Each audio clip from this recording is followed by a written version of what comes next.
Aí eu queria que você retomasse e falasse um pouco mais desse projeto, porque Canaã, porque você estava falando dessa questão do impacto, né, do trabalho para a localidade, né, para a empresa, mas para a localidade Sem também. dúvida, sem dúvida. Não, excelente.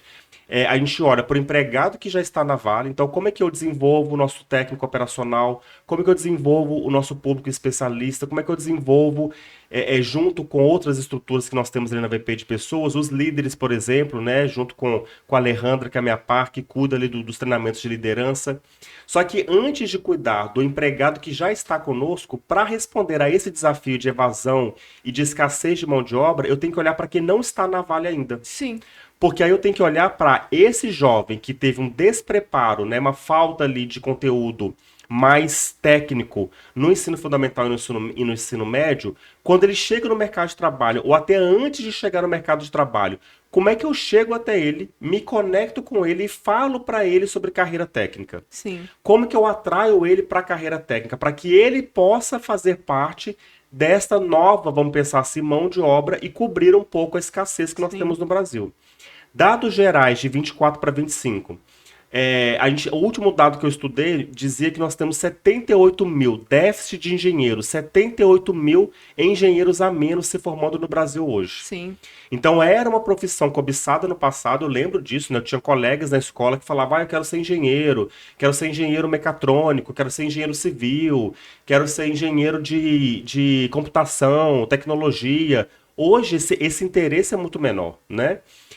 Ou eles não falam em graduação e quando falam, falam de outras profissões, né? Profissões muito mais voltadas ali para inovação, tecnologia e menos para engenharia. Então, nosso desafio, pode passar, Lucas, é muito focar hoje nos programas de portas de entrada. sim. Então, aqui a gente traz um pouco também sobre a Valer, né? Como é que é o sistema de aprendizagem da Vale. Então, pode passar mais um, Lucas. Aqui eu trouxe grandes números, né, que a gente mostrou ontem na oficina. Então, a Vale, como é o ecossistema de aprendizagem da Vale hoje? Ela Sim. existe há mais de 20 anos. A gente trata a aprendizagem como um imperativo para o negócio da Vale.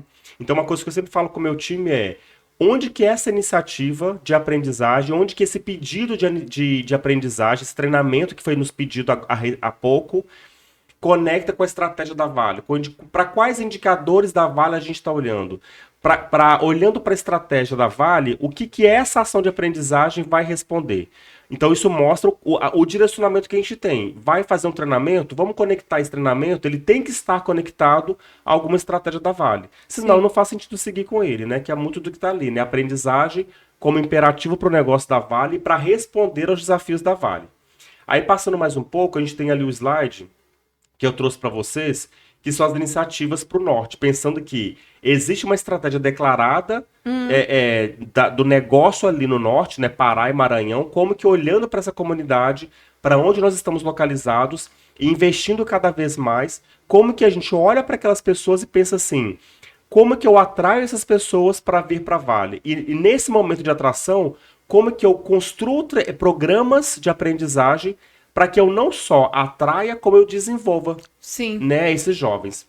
Aí a gente passando mais um slide, eu trago ali os programas de portas de entrada. Pode passar mais um, Lucas, por favor.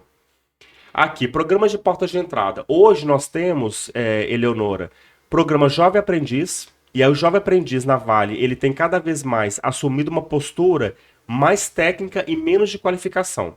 Jovem Aprendiz, não tem nada de novo nisso, existe uma lei de aprendizagem que rege o Jovem Aprendiz no Brasil como um todo. É lei, a gente tem que fazer até por uma resposta, né, para a lei.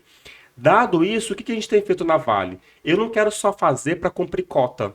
Sim. Eu não quero ter jovem aprendiz só para responder a uma lei de aprendizagem. Sim. Mas uma vez que isso também é exigido legalmente, como que eu preparo esse jovem aprendiz, engrosso o caldo, vamos pensar assim, melhoro a experiência dele, melhoro a trilha de formação dele, para que eu não só responda a um pedido de legislação, a uma norma de legislação, a uma lei de aprendizagem, mas uma vez que eu atraia esse jovem, eu prepare ele para os desafios da Vale e para o encarreiramento técnico. Sim. Então, o que a gente tem feito hoje?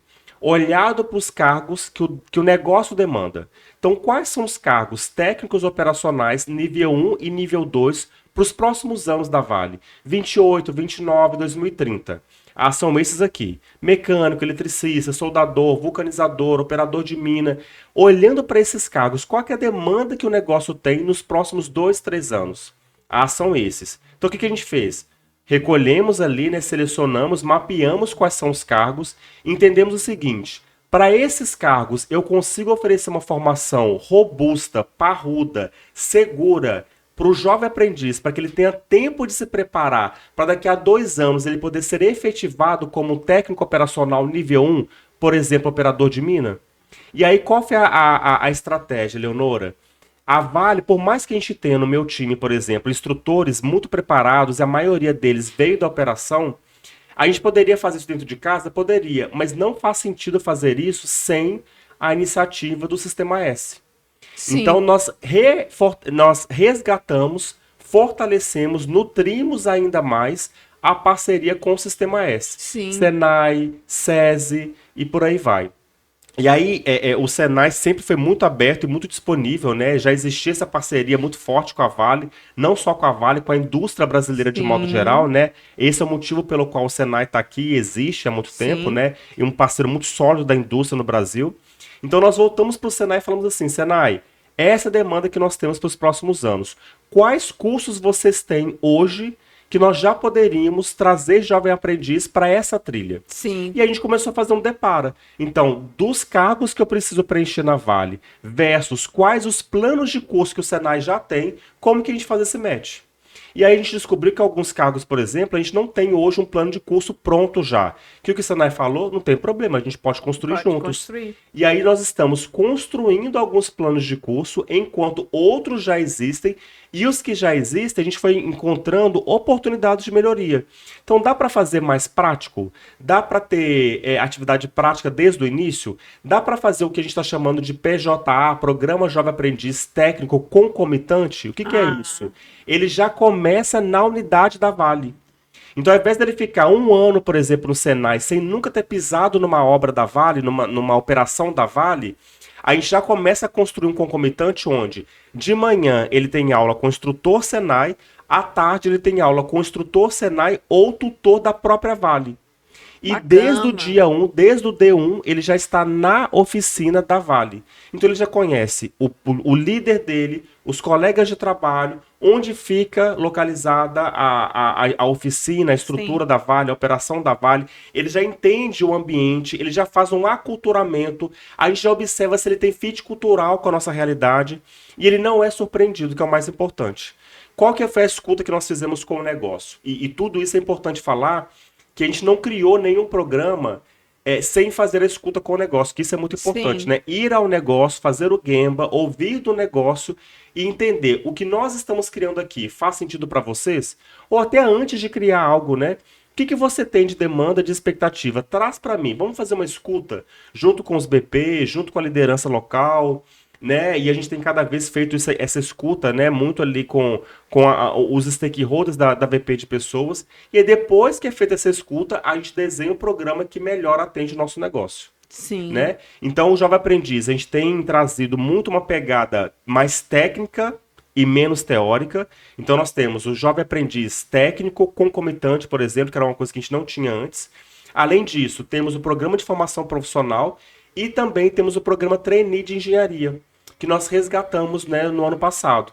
Então, ano passado, a gente lançou o programa Trainee de Engenharia para Porto e Ferrovia, muito dedicado a atrair engenheiros recém-formados para ficar 1 ano e meio com a gente, numa jornada de aprendizagem com a gente, muito focada no negócio, nas operações.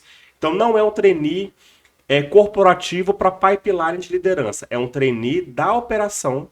Na operação, botina no pé, fazendo ali o Gemba, né, estando ali na operação junto com os líderes, para que daqui a 1 ano e meio ele esteja numa cadeira de engenheiro.